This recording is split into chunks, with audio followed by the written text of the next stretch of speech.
લોકસભાના આગામી તબક્કાઓ માટે પ્રચાર તેજ. ભાજપના સ્ટાર પ્રચારક નરેન્દ્ર મોદી બિહાર અને ઉત્તર પ્રદેશમાં ગજવશે જાહેર સભા. તો અમિત શાહ, રાજનાથસિંહ, યોગી આદિત્યનાથ, જેપી નડ્ડા સહિત ઓડિશા, ઉત્તર પ્રદેશ, હરિયાણા અને દિલ્હીમાં કરશે રેલી અને રોડ શો.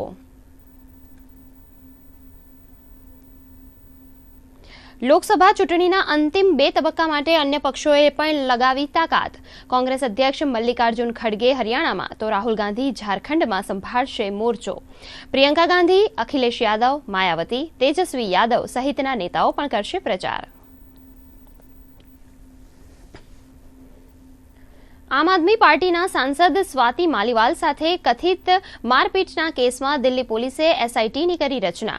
કેજરીવાલના પૂર્વ અંગત સચિવ બિભવ કુમાર પર છે મારપીટનો આરોપ.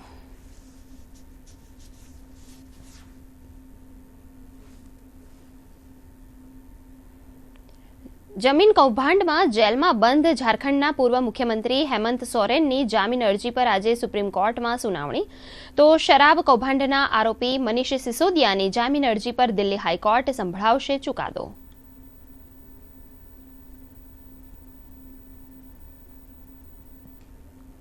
રાષ્ટ્રપતિ ઇબ્રાહીમ રઈસીના મૃત્યુ બાદ ઈરાનમાં 5 દિવસનો રાષ્ટ્રીય શોક. ભારતમાં પણ આજે 1 દિવસનો રાષ્ટ્રીય શોક. સરકારી ઇમારતો પર અડધી કાઠીએ લહેરાવાયો તિરંગો. 28 જૂને ઈરાનમાં યોજાશે રાષ્ટ્રપતિની ચૂંટણી.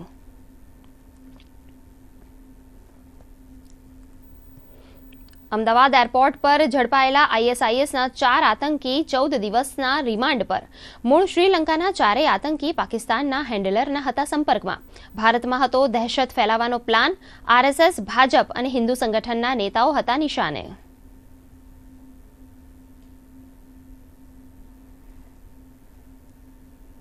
ગુજરાતમાં હજુ 4 દિવસ રહેશે કાળઝાળ ગરમી. 15 જિલ્લામાં હીટવેવની આગાહી. ગ્રીન સિટી ગાંધીનગરમાં નોંધાયું સૌથી વધુ 45 ડિગ્રી તાપમાન. અમદાવાદ, વડોદરા, રાજકોટ, સુરેન્દ્રનગર સહિતના શહેરો 44 ડિગ્રી તાપમાં શેકાયા. વૃદ્ધો અને બાળકોને કામ વગર બહાર ન નીકળવાની સૂચના. અમદાવાદમાં એએમટીએસ બસના વધતા અકસ્માતો રોકવા નવતર પહેલ. જમાલપુરના કમાન્ડ એન્ડ કંટ્રોલ રૂમમાંથી તમામ બસોનું કરાશે મોનિટરિંગ. જીપીએસ સિસ્ટમની મદદથી બસની સ્પીડથી માંડી સ્ટોપેજ અંગેની માહિતી પર રખાશે નજર.